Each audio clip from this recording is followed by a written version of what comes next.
Ano't ano man ang mangyari, ito ang nakakatuwa po kay Amy Marcos. Naisahan kayo lahat ni Amy Marcos.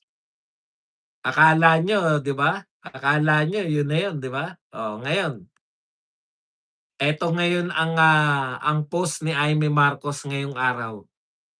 Mabuti ng malinaw. Ayan ha, sabi nila no term extensions, yes to 2028 elections, narinig ng sambayanan yan. Akala niyo yung natalo niyo si Amy? Nung una kasi ganito isip ko, eh. Teka muna, bakit parang pinabura ni Alan Peter Cayetano, Hindi lang ako kumikibo kasi nanonood lang tayo, eh, 'di ba? Pero iniisip ko, bakit kaya pinabura nito ni Alan Peter Cayetano yung mga minority? Bakit sila pa rin na nasunod? Eh, 'pag nagbotohan yan, talo yan, eh, 'di ba? Matatalo sila sa botohan, eh. Bakit hinayaan niya na sila yung masunod? Yung pala maganda nga naman yun. Kasi 'pag nagkabotohan, baka meron pa sa may majority na bumoto pa na tanggalin, eh, nakakahiya yan, 'di ba? Oh, maganda. At si Amy Marcos tinanggap niya naman, parang ang ano ni Amy Marcos, "Sige pagbibigyan ko yung Senate President namin." Pero in fact, naawat yung plano ni Tito Soto na magkaroon ng charter change. Kasama ng mga given na yan, eh. Yung mga congressman, majority ng congressman gusto nila magkaroon ng charter change. Pero so far, si Tito Soto pa lang at malamang si Lacson kasama niya riyan ang, senador sa charter para sa charter change. Oh, kaya kaya yung naganap, panalong-panalo si Amy Marcos na walang botohan na naganap, walang pahiyaan. Parang alam niyo yung minsan maiinis ka kay Alan Peter Cayetano, bakit, "Teka muna, bakit ka sumusunod diyan sa minority?" Samantalang kung tutuusin mo, yun lang naman talaga yung gusto natin, eh. Wag nilang pigilan na 2028 election. Mawala yung no election scenario.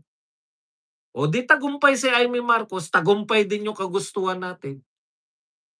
Ang point lang dito, tayo kasi one way lang yung thinking natin, eh, 'di ba? Ang tanging paraan para mapatahimik yang mga yan, talunin sa paramihan. Eh, ang ginagawa ni APC, "O sige pagbibigyan na namin kayo, alang-alang para tayo ay hindi na magtalo-talo." Feeling naman nila nagtagumpay sila, 'di ba?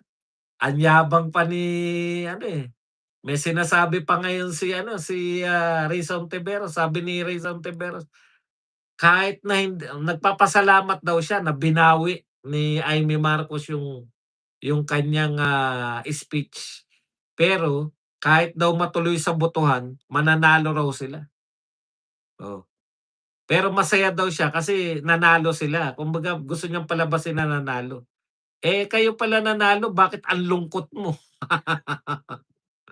Nanalo pala kayo pero bakit ang lungkot niyo? Si Amy Marcos supposedly natalo dahil, inatras niya yung kanyang speech, pero bakit siya masaya? 'Di ba? Yun, eh. Sa madaling salita, nalantad pa ngayon si Tito Soto, mag-ingat kayo, kayong minority. Pati mga kasama ni Tito Soto inuugag niya. Sa tingin niyo ba utak ni Tito Soto yung kanilang meeting ni Boy GD? Siyempre kung sino yung may gusto ng charter case, kanyang kanyang utak yung meeting na yun. Pero dininay na ni Soto, eh, kaya lang nakakahiya yung pagde-deny. Hindi niya dini-deny na walang naganap, dini-deny niya na ito ay hindi seryoso. Sino may sabing hindi seryoso? 'Pag natuloy seryoso, 'pag hindi natuloy hindi seryoso? Joke lang, utot niyo. Bulahin niyo kami.